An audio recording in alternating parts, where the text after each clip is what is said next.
Alors, bonsoir à tous et bonjour pour d'autres. C'est une grâce de Dieu déjà d'être là parmi vous. Aujourd'hui, nous allons apprendre à utiliser FL Studio avec moi, SN Music. Nous allons commencer d'abord par une présentation d'FL Studio. C'est quoi FL Studio? Alors, FL Studio, c'est tout simplement un logiciel qui nous permet de pouvoir faire du son. C'est-à-dire, on peut utiliser des instruments virtuels à l'intérieur, on peut capturer du son, enregistrer du son, mixer, faire des mastering, etc. Donc on va dire que FL Studio nous sert bien sûr à produire de la musique.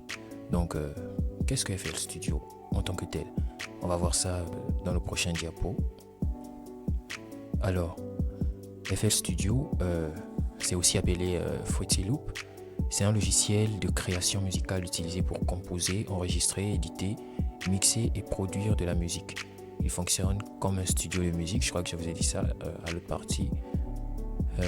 Ça permet de produire de la musique virtuelle sur un ordinateur. En termes simples, FL Studio permet de faire de la musique sur un PC. Ça, c'est la version simple. Que ce soit avec des instruments virtuels, des sons enregistrés ou des effets audio. Tout cela, ça fonctionne. Et il est souvent populaire chez les différents DJ et les beatmakers. Moi-même, j'en ai FL Studio. On va voir ça dans le prochain diapo. Alors, FL Studio, son utilité est simple. Ça permet juste de créer des beats de rap ou tout simplement des chansons.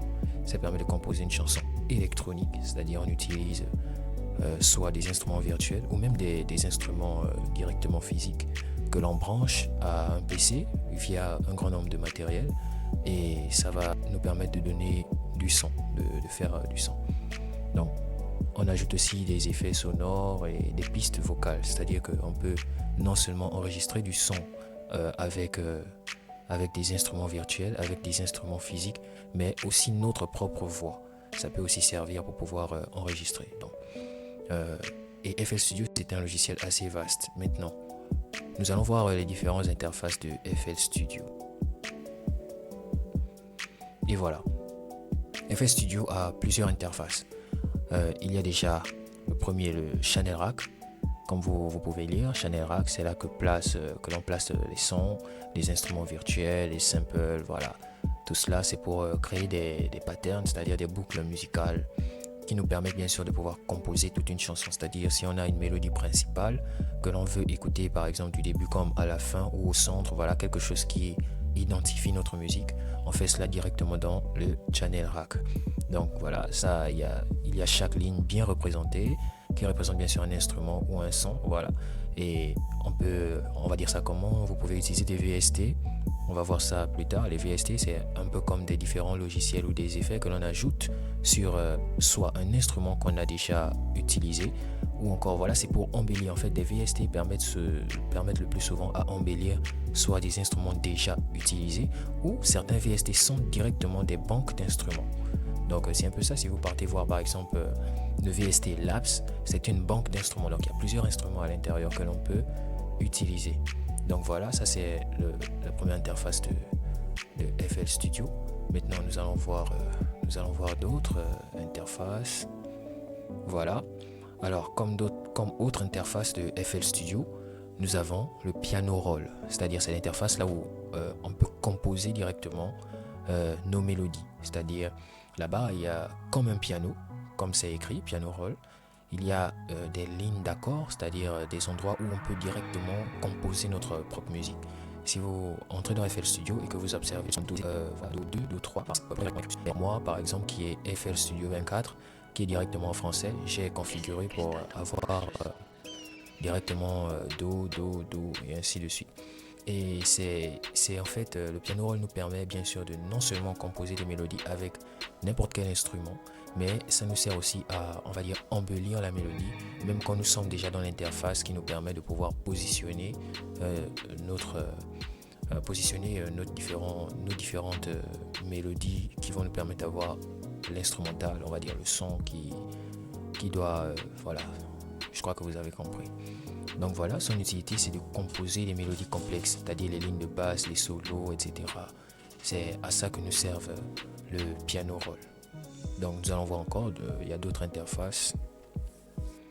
Alors, comme autre interface, nous avons la playlist. La playlist, en fait, c'est la ligne de temps.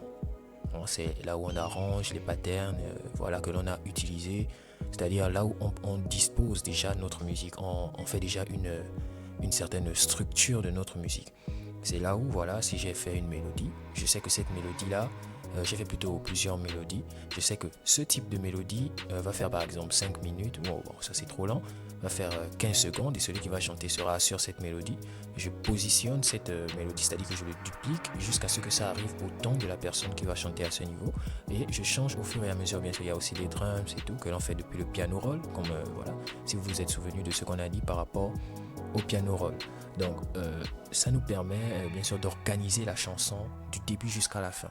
Donc toute la mélodie sera dans une structure bien précise en fonction surtout de ceux qui chantent, donc des différents artistes.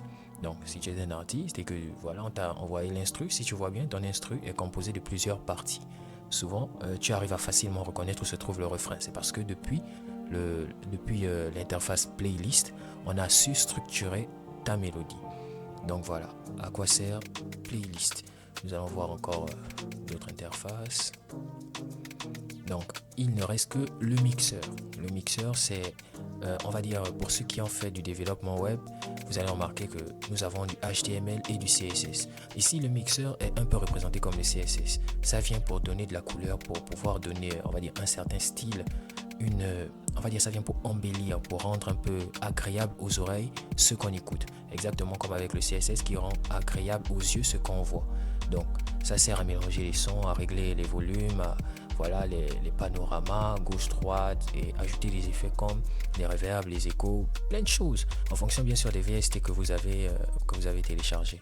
Comme moi par exemple, j'ai téléchargé la banque Wave depuis Telegram. Je vais vous envoyer le lien si possible et je vous conseille de vous inscrire de vous connecter directement sur votre Telegram et intégrer le groupe SN Music FL Studio. Donc FL Studio, SN Music. Vous cherchez tout simplement cela sur la barre de recherche et vous allez retrouver directement le site. Donc son utilité, c'est de donner un son propre, professionnel et équilibré à la musique. Donc voici à quoi sert notre interface. Donc pour cela, c'est assez bien. Ça, ce sont les 4 interfaces, on va dire les principaux. C'est ce dont vous avez besoin d'apprendre pour le moment. Maintenant, il y en a d'autres. Il y a d'autres interfaces qui sont un peu, voilà, je sais pas, niveau marketing, les choses comme ça. Mais bon, vous allez apprendre ça au fur et à mesure. Maintenant, parlons des versions de FL Studio. FL Studio, il y en a plusieurs versions. Comme les versions craquées, nous avons la version 20 et bien sûr la version 24. Mais la version 24 est un peu plus difficile à directement installer. C'est-à-dire pour installer la version craquée, c'est difficile. Mais pour installer la version essai, bon voilà, vous suivez seulement les instructions sur Google. Mais si vous voulez installer la version craquée et on va dire maintenir vos projets, c'est-à-dire les sauvegarder, j'ai une méthode. Vous allez tout simplement sur Telegram, le groupe SN Music FL Studio. Il y a des instructions directement écrites là-bas. Pour ceux qui parlent anglais, il y a des instructions en anglais et ceux qui parlent français, bien sûr, j'ai aussi fait des traductions pour vous. Donc voilà, c'est quoi l'utilité d'avoir un FL Studio performant? Donc voilà, pour avoir un FL Studio performant, je vous conseille d'avoir la version 24 parce que moi-même j'étais d'abord dans la version 20 qui était bien, c'était bien, la version 20 était bien, mais il y avait tellement de choses qu'on ne pouvait pas faire là-bas que j'arrive à faire dans la version 24. Donc FL Studio 24, c'est vraiment très intéressant parce que cette version nous permet d'avoir déjà une intelligence artificielle qui permet de nettoyer les audios. C'est-à-dire quand tu utilises FL24 et que dans ton audio il y a assez de choses qui sont un peu bizarres, l'intelligence artificielle arrive directement à gérer cette situation. Et là-bas il y a FL Cloud. Donc voilà, pour ceux qui connaissent bien FL Cloud, ils savent de quoi je suis en train de parler. FL Studio 24 nous facilite la vie parce que à FL20 par exemple, je vais vous donner un tout petit exemple. Avec FL20, si à un certain moment de ta prise de voix, de ton rec, tu as trop mis de voix, c'est-à-dire que tu as trop poussé et le volume est trop fort, il va falloir obligatoirement couper la partie forte, rendre unique et ensuite diminuer le volume. Et là, c'est assez difficile parce que faire ça à chaque fois qu'on a crié, ça va déjà augmenter le nombre de pistes et on risquerait de se perdre. Mais la version FL24 nous permet de contourner cela.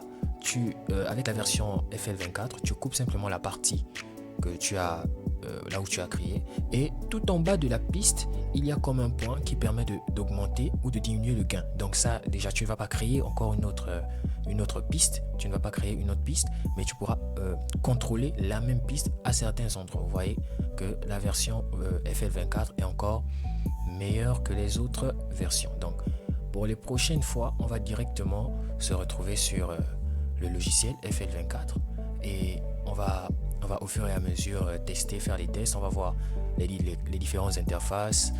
On va faire des vidéos pour chaque interface. Donc s'il y a possibilité d'utiliser une seule vidéo pour 2 interfaces, ce sera bien. Mais si voilà, c'est compliqué, voilà, on fera une seule vidéo parce que le but c'est que tout le monde puisse avoir l'information par rapport à cela. Donc on va se laisser là, on a déjà fait 13 minutes. Que Dieu nous bénisse et voilà.